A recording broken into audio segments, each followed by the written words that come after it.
मुख्यमंत्री एकनाथ शिंदेंनी आपल्या आमदार आणि खासदारांची चांगलीच हजेरी घेतली आहे। आपल्या मतदारसंघातील समस्या सोडवण्याऐवजी मुंबईला मंत्रालयात चक्रा मारणाऱ्यांना शिंदेंनी चांगलंच धारेवर धरलं। आगामी काळात आपापल्या मतदारसंघात तळ ठोकून जनतेचे प्रश्न सोडवा असा सल्ला मुख्यमंत्र्यांनी आमदार खासदारांना दिलाय। मुख्यमंत्र्यांची आमदार खासदारांना तंबी।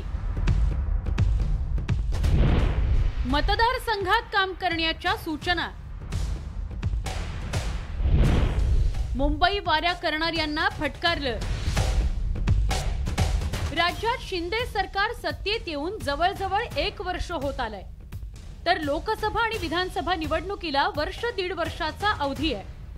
पण आगामी निवडणुकांची सत्ताधारी शिवसेनेनं चांगलीच धास्ती घेतली आहे। मुख्यमंत्री एकनाथ शिंदे यांनी आपल्या सगळ्या आमदार आणि खासदारांना चांगलीच तंबी दिली आहे। मतदारसंघामध्ये आपण असलं पाहिजे। मतदारसंघातली कामं जी मंत्रालयात प्रलंबित आहेत त्याचा पाठपुरावा करणं ही आमदारांची जबाबदारी आहे। इतके वर्ष अपूर्ण असणाऱ्या कामांना निधी दिलाय, हे सामान्य माणसांपर्यंत पोहोचवण्याचं काम आपण सगळ्यांनी मिळून केलं पाहिजे। आमदार महोदयांचे असतील किंवा लोकप्रतिनिधींचे असतील, विकास कामांना निधी कमी पडू दिला जाणार नाही, हे सुद्धा काल माननीय मुख्यमंत्री महोदयांनी सांगितलं। मतदारसंघ सोडून वारंवार मुंबईला फेऱ्या मारणाऱ्या आमदार खासदारांना मुख्यमंत्री एकनाथ शिंदेंनी खडे बोल सुनावले।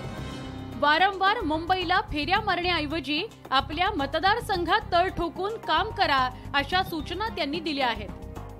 तसंच राज्य सरकारनं मंजूर केलेल्या प्रकल्पांची अंमलबजावणी करण्याचा आदेशही त्यांनी आपल्या आमदार खासदारांना दिलाय। मतदारांशी जनसंपर्क वाढवण्यासोबतच तळागाळातील नागरिकांपर्यंत पोहोचून त्यांचे प्रश्न सोडवण्याचा सल्ला दिलाय। पुढे एकनाथ शिंदे यांनी शेवटचा प्रयत्न म्हणून मतदारसंघात जा, काम करा असं म्हटलं आहे। मात्र सगळे आमदार खासदार हे बदली करण्यात किंवा कमिशन खाण्यात व्यस्त आहेत, तर सरकार कामच करत नाही आहे।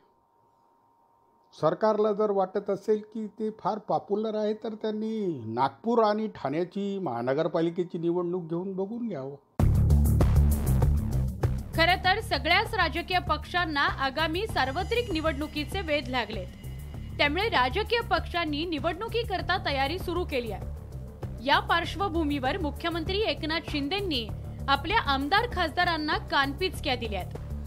Bureau report, news 18 Lokmat.